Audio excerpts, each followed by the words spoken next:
నమస్కారం. నా పేరు శ్రీరామ్ చరణ్.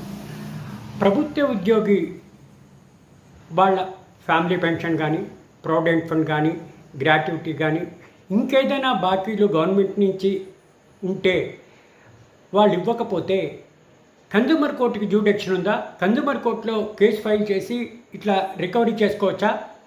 ఇదే విషయాన్ని గౌరవ national consumer dispute redressal commission Punjab national bank versus Rohit Malhotra కేసులో తీర్పిచ్చారు. ఈ పంజాబ్ నేషనల్ బ్యాంక్లో పనిచేస్తున్న ఒక వ్యక్తి రిటైర్ అయిపోయారు. ఆయన ప్రావిడెంట్ ఫండ్ రాలేదు. రాకపోతే ఎన్నిసార్లు అడిగినా నా ప్రావిడెంట్ ఫండ్ ఇవ్వట్లేదని డిస్ట్రిక్ట్ కన్జ్యూమర్ కోర్టులో ఫైల్ చేస్తే, కమిషన్లో ఫైల్ చేస్తే డిస్ట్రిక్ట్ కమిషను ఆయనకి ఫేవర్గా ఆర్డర్ ఇచ్చింది. దానికి అగెనెస్ట్గా స్టేట్ కమిషన్కి వెళ్ళారు పంజాబ్ నేషనల్ బ్యాంక్ వాళ్ళు. అక్కడ కూడా పంజాబ్ నేషనల్ బ్యాంక్ వాళ్ళకి చుక్కెదురైంది.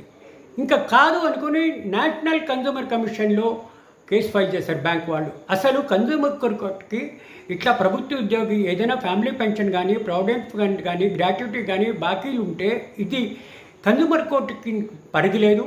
ఈ బ్యాంక్ ఎంప్లాయీస్ కన్జ్యూమర్ కింద రారు.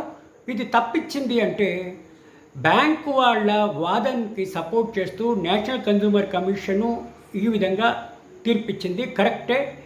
ఈ కన్జ్యూమర్ కోర్టుకి, కన్జ్యూమర్ కమిషన్కి డిస్ట్రిక్ట్ కన్జ్యూమర్ కానీ, స్టేట్ కన్జ్యూమర్ కానీ, నేషనల్ కన్జ్యూమర్ కానీ పరిధి లేదు. ఇటువంటి గవర్నమెంట్ ఉద్యోగస్తుల బాకీలు కానీ, ప్రావిడెంట్ ఫండ్ కానీ, గ్రాట్యుటీ కానీ ఇప్పించడానికి అని చెప్పేసి తీర్పు ఇవ్వడం జరిగింది. ఈ తీర్పు వల్ల మనకు తెలిసేది ఏంటి? ఏదైనా ప్రావిడెంట్ ఫండ్, గ్రాట్యుటీ రావాలంటే కన్జ్యూమర్ కోర్టుకి పరిధి లేదు. కన్జ్యూమర్ కోర్టులో ఎక్కడా కూడా ఇటువంటి కేసులు ఫైల్ చేయడానికి వీల్లేదు ప్రభుత్వ ఉద్యోగులు. Thank you.